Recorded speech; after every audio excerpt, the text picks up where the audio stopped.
Hello everyone, welcome to BioWorld. Today in this lecture we will discuss about most important cloning vector, that is cloning site. Actually, in order to link the alien DNA, the vector needs to have very few but preferably single recognition site. अब हमें यहाँ पे हमारा जो vector है या फिर जो प्लाज्मिड है उसमें हमें एलियन डीएनए इंट्रोड्यूस करना है, या फिर हम बोल सकते हैं alien DNA, that means that desired DNA जिसकी हमें मल्टी कॉपीज चाहिए, इसको हमें यहाँ पे वेक्टर में इंट्रोड्यूस करना है. Why? Because we required multi copies of that alien DNA which is of our desired.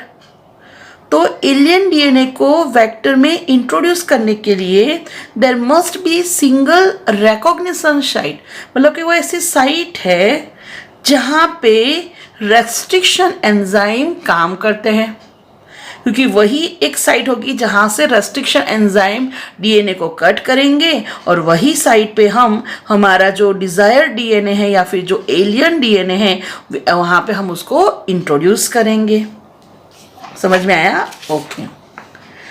अब ऐसा क्यों बोला है कि there must be single recognition site?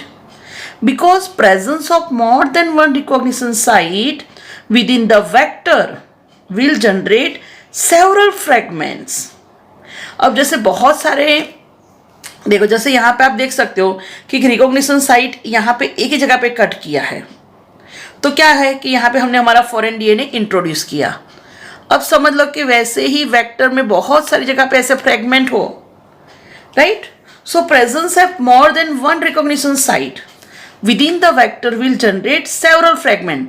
तो जैसे देखो आप यहाँ पे बहुत सारे फ्रेगमेंट्स हो गए, so which will complicate the gene cloning. क्यों? कि भी हमारा डिजायर्ड डीएनए यहाँ पे इंट्रोड्यूस करे, यहाँ पे करे, यहाँ पे करे, कहाँ पे करे, तो ये थोड़ी कॉम्प्लिकेशंस हो जाती है. ठीक है, तो ये पूछा हुआ क्वेश्चन है कि मेजोरिटी क्लोनिंग साइट में जो रिकॉग्निशन साइट्स होती है कितनी होती है? सिंगल. क्यों?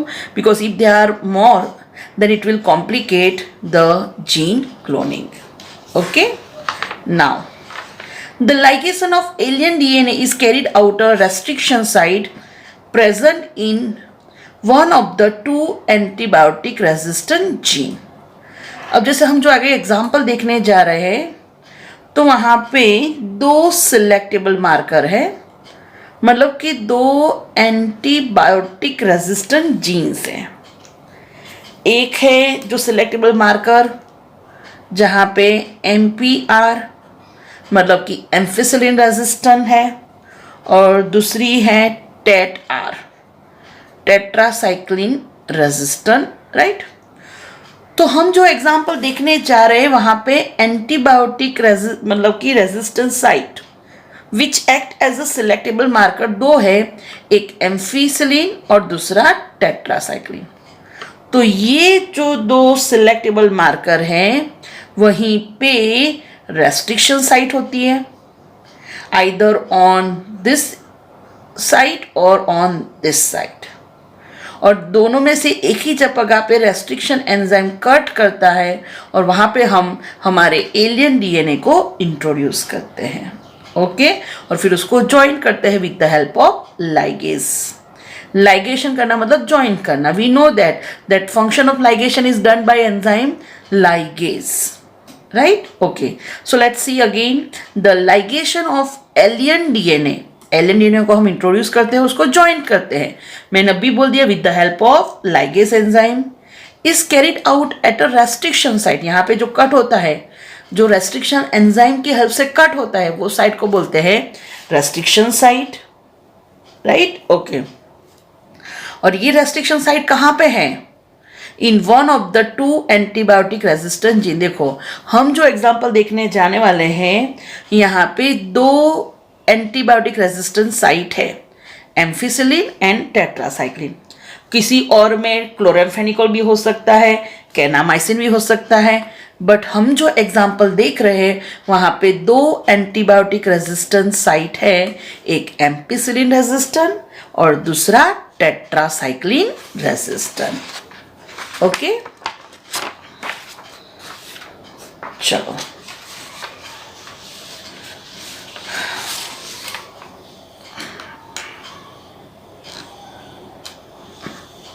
now we can ligate a foreign DNA at the BAM H1 site of tetracycline resistant gene in the vector PBR.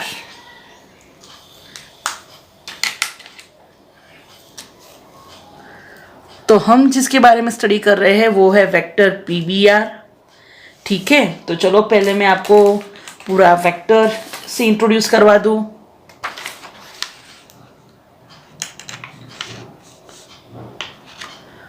Okay, so this is vector E. coli cloning vector,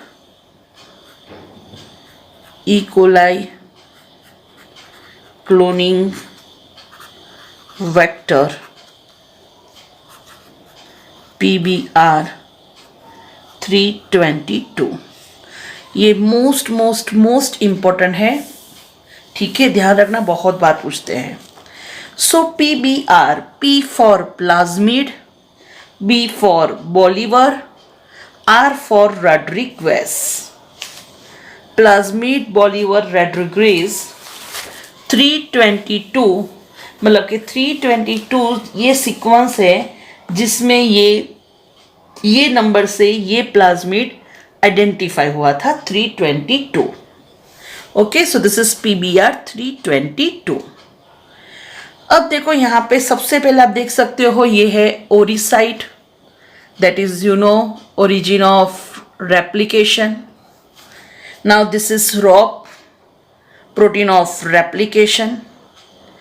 तो PBR 322 plasmid Bolivar Rodriguez. Plasmid है, ये identify किया था Bolivar and Rodriguez scientist ने, तो इसीलिए उसको PBR बोला है. तो यहाँ पे ओरिसाइट के साथ रॉपसाइट भी है. और यहाँ पे सिलेक्टेबल मार्कर 2 है. फर्स्ट इज एम्फिसिलिन रेजिस्टेंट, यहाँ पे आप देख सकते हो रेड कलर, एम्फिसिलिन रेजिस्टेंट. और ये है tetracycline resistant, MPR TET-R. Okay, चलो, तो एम्फिसिलिन रेजिस्टेंट और टेट्रासाइक्लिन रेजिस्टेंट. अब मोस्ट इंपॉर्टेंट याद रखना है बेटा कि एम्फिसिलिन रेजिस्टेंट जो जीन है वहाँ पे कौन से रेस्ट्रिक्शन एंजाइम कट कर सकते हैं, या फिर एम्फिसिलिन रेजिस्टेंट जो है कौन से रेस्ट्रिक्शन एंजाइम के लिए क्लोनिंग साइट है.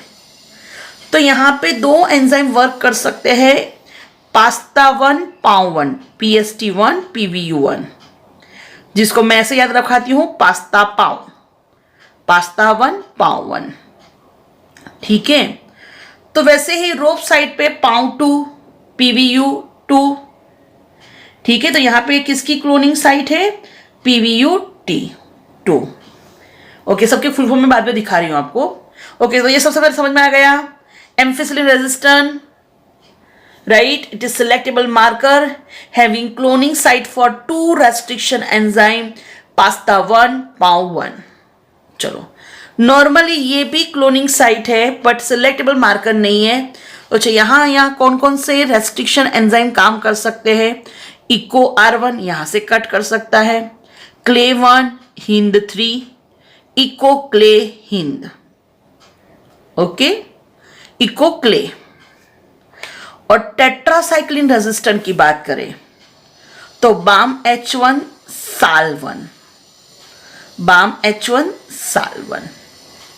तो most important thing remember, ampicillin resistant is having cloning site or recognition site or restriction site for PASTA1 PAU1, while tetracycline resistant is having cloning site for BAM H1 and SAL1. Okay, now कैसे याद करोगे, तो ampicillin ए मनीषा पटेल सबसे पहले आएगा, तो MP यहाँ पे, तो सेकंड आ जाएगा टेट्रा. फर्स्ट को लिखोगे MP तो दूसरा TET-R.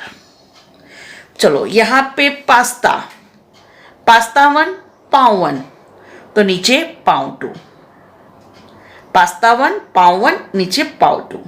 Okay, Eco Cla, Eco Cla अच्छी वाली मिट्टी, Eco Cla, Eco R1 Cla 1, but यहाँ पे 3 है तो हिंद 3, हिंदू बामन BAM साल ओढ़ीने बैठा, हिंदू बामन साल ओढ़ीने बैठा, ऐसे याद रख सकते हो।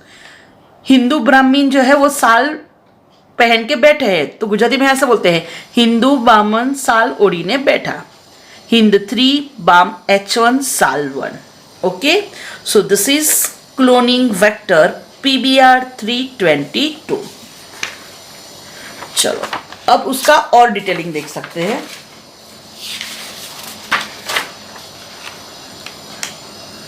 चलो अब सबके नाम समझा रही हूं वापस डिटेल में।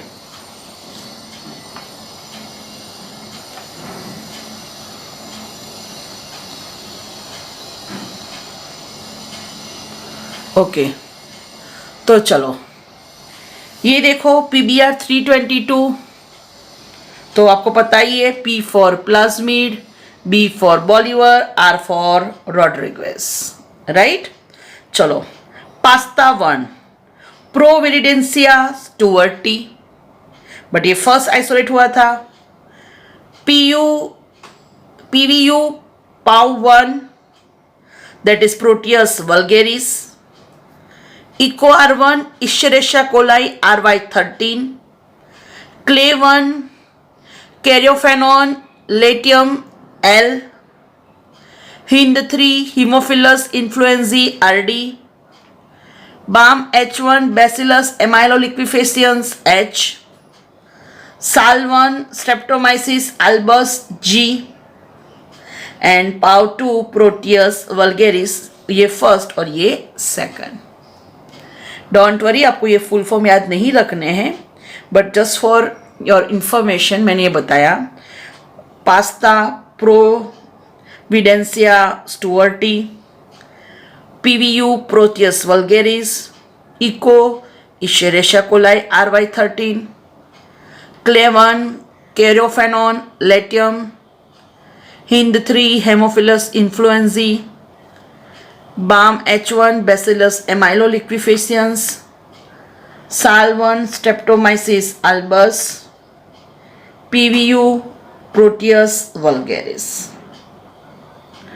राइट। ओके, ध्यान रखना यहाँ पे एम्फिसिलिन रेजिस्टेंट, यहाँ पे tetracycline, ampicillin resistant having cloning site for पास्ता पाव, while tetracycline is having cloning site for BAM H1 साल 1। ओके बेटा, ये सबसे इंपॉर्टेंट है, ये चीज भूलना नहीं। ओके, एग्जाम में यहाँ पे लेबलिंग करते हैं ये साइट किसके लिए है, एंजाइम नाम भी पूछ सकते हैं। ओके, तो ये 100% इंपॉर्टेंट है। चलो अब देखो,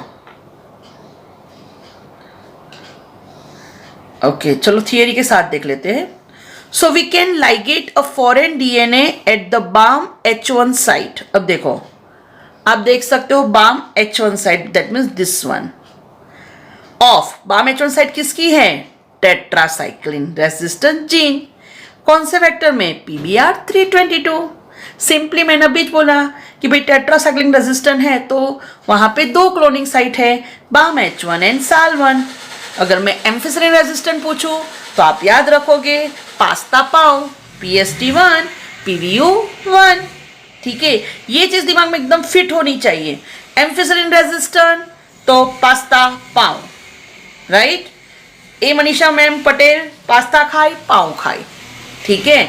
और tetracycline resistant balm H1 and साल 1, ये मोस्ट इंपॉर्टेंट बाय हार्ट होना चाहिए।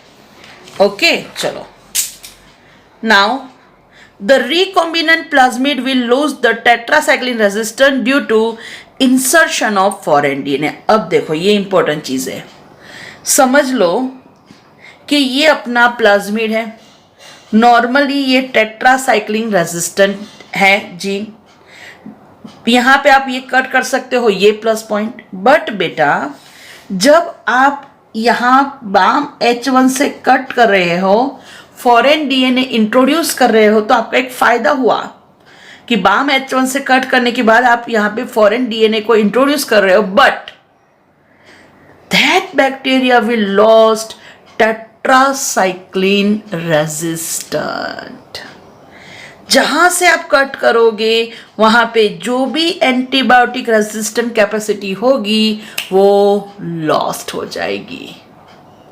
ठीक है, अगर मैं बोल रही हूं कि इन PBR 322 we use restriction enzyme PAW1, so you can simply understand that plasmid will lost ampicillin resistance। ठीक है, अगर मैं बोलूं कि PBR 322 I am using SAL1, अगर मैं इसको यहां से कट कर रही हूं, अब यहां से कट करूंगी मतलब कि ये कौन सी रेजिस्टेंट है, tetracycline, then it will be lost. Same way अगर मैं PAW1 से कट कर रही हूं तो आप समझ जाओगे कि then it lost ampicillin resistant. This is most important point to understand कि जैसे टेट्रासाइक्लिन रेजिस्टेंट ये सिलेक्टेबल मार्कर है। टेट्रासाइक्लिन रेजिस्टेंट पे 2 रिकॉग्निशन साइट है for 2 restriction enzyme BAM H1, SAL1. But whenever I cut or I use BAM H1, then this plasmid will lost tetracycline resistant. And if I use SAL1, then this plasmid will lost tetracycline resistant. अगर मैं इसको ऐसे ही रखूंगी तो ये plasmid जो भी bacteria में होगा वो टेट्रासाइक्लिन का सामना करेगा, उसको रेजिस्ट करेगा, टेट्रासाइक्लिन के सामने वो नहीं मरेगा। बट अगर मैं उसको BAM H1 से कट कर रही हूं then it will lost its tetracycline resistant power. Same way if I cut this plasmid with the help of PASTA1 and PAW1 then it will lost resistant towards ampicillin. Okay, I hope समझ में आया होगा। Okay, तो चलो, तो tetracycline से मैं अगर BAM H1 से कट कर रही हूं तो आप समझ गए ना, it lost tetracycline resistant. Okay, so it can be selected out from non-recombinant ones by plating the transformants on ampicillin containing medium। अब देखो ये जो प्लाज्मिड अगर हमें उसको अलग करना है, सिलेक्ट करना है तो कैसे कर पाएंगे? कि ये प्लाज्मिड जो बैक्टीरिया में होगा वो बैक्टीरिया टेट्रासाइक्लिन पे सर्वाइव नहीं होगा but it will survive on ampicillin. क्यों? क्योंकि फिलहाल अभी उसमें एम्फिसिलिन रेजिस्टेंट तो है but it lost tetracycline resistant. Why? Because we use BAM H1 and जब BAM H1 से कट करके हम फॉरेन डीएनए को डाल रहे हैं then it lost tetracycline resistant, so it will not grow on tetracycline but it will grow on ampicillin containing medium. ठीक है, so again let's see what is recombinant DNA transformant and non transformant. तो आप देख सकते हो कि जैसे ये एक नॉर्मल बैक्टीरिया है जिसमें उसका ओन डीएनए है, तो ये हो गया नॉन ट्रांसफॉर्मेंट। अब देखो यहाँ पे प्लाज्मिड आया है बट प्लाज्मिड में कोई फॉरेन डीएनए इंट्रोड्यूस नहीं किया है, so this is transformant but it is non-recombinant. Okay, and the last one, this is transformant because it contains plasmid, and as the plasmid contains foreign DNA, you can see here this is foreign DNA, so this is recombinant, so this cell is recombinant and transformant. Right, तो ये चीज भी समझनी बहुत important है कि भाई non transformant किसको बोलते हैं, नॉन रिकॉम्बिनेंट एंड ट्रांसफॉर्मेंट किसको बोलते हैं, एंड रिकॉम्बिनेंट एंड ट्रांसफॉर्मेंट किसको बोलते हैं। ठीक है, ओके, चलो, तो ये हो गई बात PBR 322। ओके, चलो, अब मैं आपको बहुत सिंपल वे में थोड़ा एक्सप्लेन कुछ करने जा रही हूँ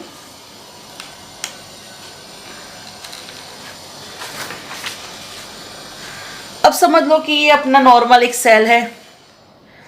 अब नॉर्मल सेल में ये उसका खुद का ओन जीनोमिक डीएनए है, और समझ लो कि यहाँ पे प्लाज्मिड इंट्रोड्यूस हो गया है। तो ये प्लाज्मिड इंट्रोड्यूस हो चुका है बाहर का, तो इसीलिए उसको बोला है ट्रांसफॉर्मेंट। बट आप देखो कि प्लाज्मिड में कोई भी फॉरेन डीएनए नहीं है, so it is non recombinant, right. अब हमें पता है कि जब भी हमने देखी प्लाज्मिड की PBr 322, तो यहाँ पे है एम्फिसिलिन रेजिस्टेंट और यहाँ पे है टेट्रासाइक्लिन रेजिस्टेंट, ठीक है।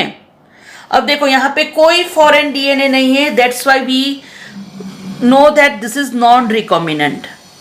अब समझ लो कि ये बैक्टीरिया को हम अगर 3 डिफरेंट मीडिया में ग्रो कर रहे हैं, एक ऐसा मीडिया है जिसमें एम्फिसिलिन है, दूसरा ऐसा है जिसमें टेट्रासाइक्लिन है, और तीसरा ऐसा है जिसमें एम्फिसिलिन और टेट्रासाइक्लिन दोनों है।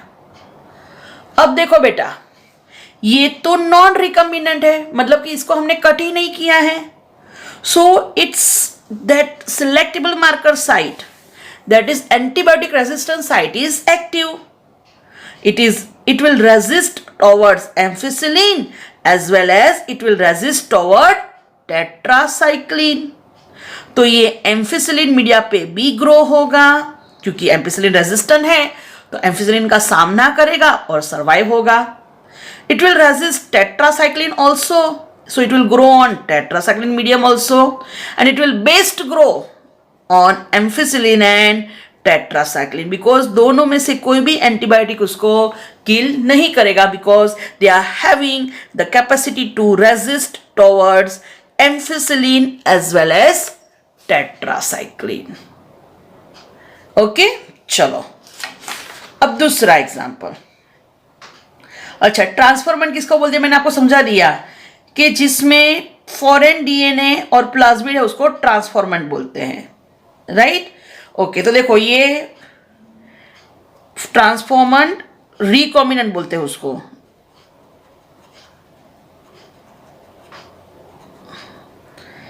तो चलो ये देखो, ये उसका जीनोमिक डीएनए, ये प्लाज्मिड, और प्लाज्मिड के साथ समझ लो कि ये एरिया में फॉरेन डीएनए इंट्रोड्यूस किया है, ठीक है। तो अब समझ में आया कि ये रिकॉम्बिनेंट हो गया, ठीक है।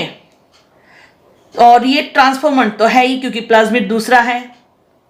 अब आप समझ सकते हो कि एक्चुअली ये रिकॉम्बिनेंट है क्योंकि मैंने यहां पे इसको यूज किया restriction enzyme balm H1।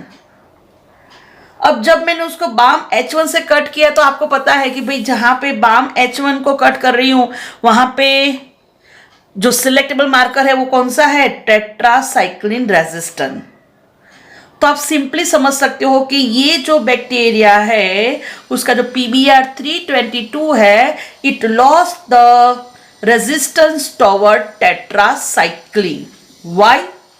Because I use that Bam H1। मैंने बाम H1 यूज किया रेस्ट्रिक्शन एंजाइम, उससे कट किया तो टेट्रासाइक्लिन रेजिस्टेंस जो था वो चला गया। अब ये बैक्टीरिया को मैं एम्फिसिलिन पे ग्रो करूंगी तो वो ग्रो होगा क्योंकि एम्फिसिलिन रेजिस्टेंट तो ओके है।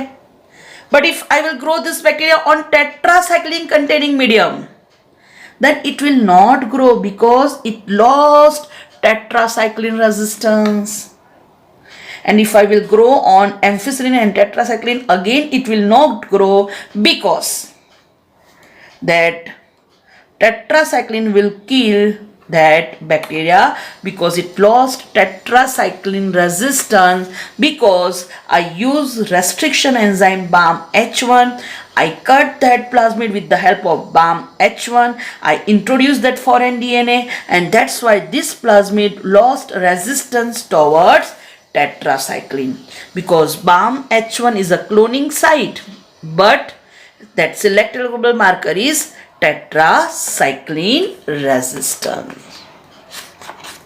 ओके, चलो सेम थोड़ा और एक्सप्लेन करती हूं आगे।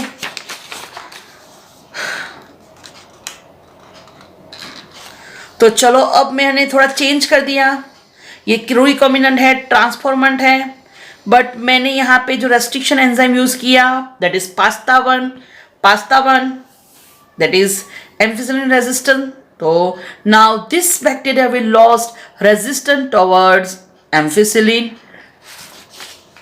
right? So now when I grow on ampicillin, that bacteria will not grow because lost ampicillin resistant, but it will grow on tetracycline and will not grow on ampicillin plus tetracycline. क्यों? Because lost ampicillin resistant. ठीक है, okay चलो. And last, जैसे ये recombinant transformant है, चलो in case दो recognition site से कट किया, बाम H1 एंड पास्ता 1, मतलब कि दोनों रिकॉग्निशन साइट पे एम्फिसिलिन एंड टेट्रासाइक्लिन डिस्ट्रॉय हो जाएंगे, मतलब कि वो उसका रेजिस्ट नहीं कर पाएगा. तो अब ये जो प्लाज्मिड जो भी बैक्टीरिया में है, it will not survive on ampicillin and even not and tetracycline. Why? Because we cut with Pst and Bam which is having selectable marker ampicillin and tetracycline, so it lost both ampicillin resistant power as well as tetracycline resistant power. Clear? Okay. तो ये most important thing याद रखनी है, ठीक है? Okay चलो.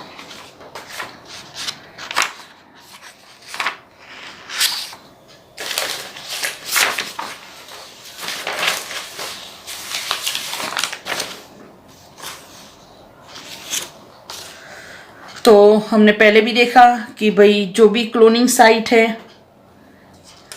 उसको ligation किया जाता है एलियन डीएनए से, और यहाँ पे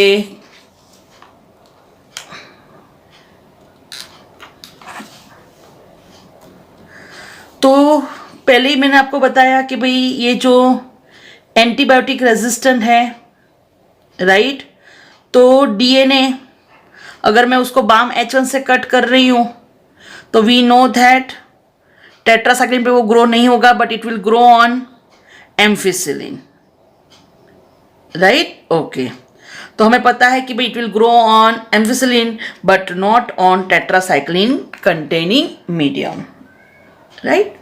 but that non recombinant will grow on the medium containing both the antibiotic. But जो रिकॉम्बिनेंट नहीं है वो दोनों पे ग्रो होगा, एम्फिसिलिन पे भी, टेट्रासाइक्लिन. क्यों? क्योंकि उसकी दोनों रेजिस्टेंस साइट एक्टिव है, एम्फिसिलिन बी एंड टेट्रासाइक्लिन बी. So here one antibiotic resistant gene helps in selecting the transformants where the other antibiotic resistant gene gets inactivated due to insertion of alien DNA and helps in selection of recombinant. तो देखो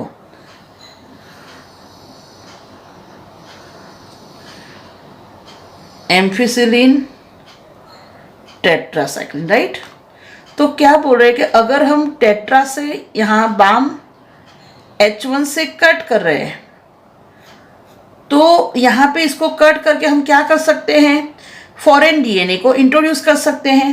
तो देखो one antibiotic resistant gene helps in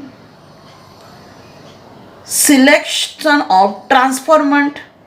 अच्छा, अब देखो and other antibiotic resistant gene gets inactivated due to insertion of alien DNA. देखो तो यहाँ पे मैं क्या कर रही हूँ, बाम H1 से कट करके मैं फॉरेन डीएनए को इंसर्ट कर रही हूँ, एलियन डीएनए को इंसर्ट कर रही हूँ, राइट. बट अब ये जब मैंने इंसर्ट किया तो टेट्रासाइक्लिन रेजिस्टेंट इनएक्टिव हो गया. तो अब समझ में आ रहा है कि जब इसको मैं ग्रो करूंगी, मैंने आपको बताया एग्जाम्पल कि टेट्रासाइक्लिन, तो टेट्रासाइक्लिन पे इट विल नॉट ग्रो. क्यों?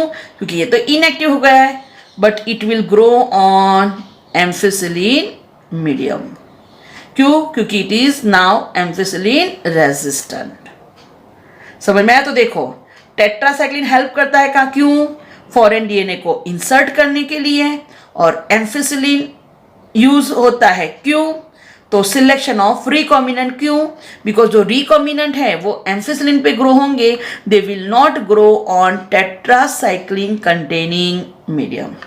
तो दोनों एंटीबायोटिक रेजिस्टेंट साइट हेल्प करती है।